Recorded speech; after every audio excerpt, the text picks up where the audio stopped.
Hello students, Visharad Purvardh students, நீங்கள் வந்து first பேப்பரில் இஆர்சி கேட்டிருந்தீங்க. அதுக்கு நான் வந்து ஷத்ரஞ்சுக்கே கில்லாடிலேருந்து ஒன்று போட்டிருக்கேன். கங்கா சிங் அந்த பாடத்துலேருந்து ஒன்று போட்டிருக்கேன். இப்போ மூணாவதாக வந்து தாயி அந்த பாடத்துலேருந்து ஒன்று போடுறேன். இதெல்லாம் இம்பார்ட்டண்ட்டாக இருக்குது. 4 கொஸ்டின் இன்னும் ஒன்று பார்த்து போடுறேன் ஸ்டூடெண்ட்ஸ். இப்போ வந்து உங்களுக்கு வந்து உங்கள் ஜிஎம்வி QA புக்கில் பாருங்கள், பேஜ் நம்பர் 2ல் இருக்குது. जितना स्नेह अपने पर होता उतना ही इन पर भी है. நீ எவ்வளவு என் மேலே வச்சிருக்கியோ உன் மேலே உனக்கு அன்பு இருக்கோ அதே இந்த குழந்தைங்க மேலேயும் வை. ஜோ ஆனந்த் உஸ்கி பால் கிரீடாசே ஆத்தா, அந்த சின்ன குழந்தைங்க செய்கிற குறும்புலேருந்து நமக்கு சந்தோஷம் கிடைக்குது. வகி இன்கி கிரீடாசே ரஹி, சின்ன குழந்தைல நம்ம எப்படி இருந்தோமோ அந்த மகிழ்ச்சியை இந்த குழந்தைங்க மூலமாக இப்போ நம்மளால் பெற முடியுது அப்படின்னு சொல்கிறாரு. இதில் பாருங்கள், பிரசங்கு. यह वाक्य தாயி நாமக் கஹானி சே தியா கயா ஹை. தாயி நாமக் கதையிலிருந்து, தாயி என்ற பெயருடைய கதையிலிருந்து இந்த வரிகள் எடுக்கப்பட்டுள்ளன. இஸ் கஹானிக்கே லேக்கக், இந்த கதையின் ஆசிரியர் கஹானிக்கே லேக்கக்கு விஸ்வம்பர் சர்மா கௌஷிக். இது கொஞ்சம் பேரை பார்த்துக்கோங்க, இது எல்லாமே தான் எழுதணும். விஸ்வம்பர் சர்மா கௌஷிக் அப்படின்னு எழுதுங்க. இந்த தாயின்ற பேர், இந்த விஸ்வம்பர் சர்மா கௌஷிக்ன்ற பேர், இதெல்லாம் எழுதினாலே உங்களுக்கு 1 மார்க் கிடச்சிடும். எப்பயுமே சந்தர்ப்ப சாகித்து மட்டும் விட்டுறாதீங்க ஸ்டூடெண்ட்ஸ், ஏதாவது எழுதி வைங்க. சந்தர்ப்ப. பாபு ராம்ஜி தாஸ் அவர் ராமேஸ்வரி பதி பத்னி தே. ராம்ஜி தாஸும் ராமேஸ்வரியும் கணவன் மனைவி. பதி பத்னின்னா கணவன், பத்னின்னா மனைவி. வே நிக சந்தான், இந்த மக படிக்கிறீங்கல்ல அந்த மாதிரி நிக சந்தான்னா குழந்தைகள், நிக சந்தான்னா குழந்தைகள் இல்லை அவங்களுக்கு. நிக சந்தான் தே, வே அவர்களுக்கு, நிக சந்தான் தே குழந்தைகள் இல்லை. ராம்ஜி தாஸ் अपने छोटे भाई के बच्चों पर प्रेम बरसाते थे.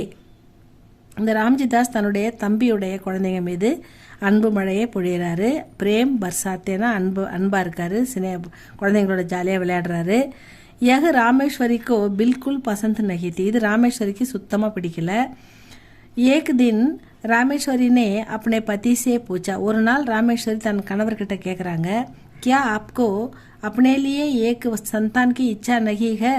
நீங்கள் இந்த எப்போ பாரு இந்த குழந்தைங்களோடய விளையாடிக்கிட்டு இருக்கீங்களே, நமக்குன்னு ஒரு குழந்தை பிறக்கணும் அப்படின்ற ஆசை உங்களுக்கு இல்லையா அப்படின்னு கேட்குறாங்க. தப் ராம்ஜி தாஸ் நே இஸ் பிரகார் கஹா. அப்போ தான் ராம்ஜி தாஸ் ராமேஸ்வரி தன் மனைவி கிட்ட இந்த வாக்கியத்தை சொல்கிறாரு. ஜித்னா ஸ்னேக் அப்படின்ற வாக்கியத்தை சொல்கிறார். நீ எவ்வளோ என் மேலேயும் உன் மேலேயும் அன்பு வச்சிருக்கோ அதே இந்த குழந்தைங்க மேலேயும் வை, உனக்கு எல்லா இன்பமும் அந்த குழந்தை பருவ சந்தோஷம் உனக்கு கிடைக்கும்னு சொல்கிறாரு. व्याख्या. रामजी दास जानते थे कि संतान सुख उनके भाग्य में नहीं है. அதாவது ராம்ஜி தாஸ்க்கு தெரியுது நமக்கு குழந்தைங்க இந்த பிறவியில் பிறக்காது, நமக்கு குழந்தைங்க இல்லை அப்படின்றத அவர் புரிஞ்சு வச்சிருக்காரு. இஸ்லியே அதனால் உன்ஹோனே அப்படி பத்னி சே கஹா, அவர் தன்னுடைய மனைவி கிட்ட சொல்கிறாரு, பாயி கி சந்தான் பி அப்படி ஹி சந்தான்க, நம்ம சகோதரனுடைய என் தம்பியுடைய குழந்தைங்களும் என்னுடைய குழந்தைகள் மாதிரி தான் அப்படின்னு சொல்கிறாரு. இன்கே சாத் கேள்னேமே, இந்த குழந்தைங்களோட, சாத்துனா உடன், இன்கே சாத்துனா இந்த குழந்தைகளுடன், கேள்னேமே அப்படின்னா விளையாடும்போது, பி விளையாடினாலும், அப்படி சந்தான் கே சாத்து நம்ம சொந்த குழந்தைங்க கூட விளையாடின சந்தோஷம், கேள்னேக்கா ஆனந்த் ஹி மிலேகா, அந்த சந்தோஷம் நமக்கு கிடைச்சிடும். குழந்தைங்க எல்லாமே ஒன்று தானே, குழந்தைகள் வந்து பொதுவானவை அப்படின்றதால நம்ம குழந்தைங்க விளையாடினா நம்ம குழந்தைங்க கூட விளையாடுற சந்தோஷம் நமக்கு கிடைக்கும். அந்தளவுக்கு நீ ஸ்போர்ட்டிவாக எடுத்துக்கணும் அப்படின்ட்டு மனைவி கிட்ட அவர் சொல்கிறாரு. அதுதான் ஸ்டூடெண்ட்ஸ் இந்த பிரசங்கு. இது வந்து தாயி பாடத்தில் இருந்திருக்கு. இதோட மொத்தம் 3 போட்டிருக்கேன். இந்த 3த்தையும் நல்லா பாருங்கள். இன்னொன்று எதுன்னு பார்த்துட்டு நான் போடுறேன் ஸ்டூடெண்ட்ஸ். இது உங்களுக்கு பிடிச்சிருந்தால் லைக் பண்ணுங்கள், சப்ஸ்கிரைப் பண்ணுங்கள். தேங்க்யூ ஃபார் வாட்சிங்.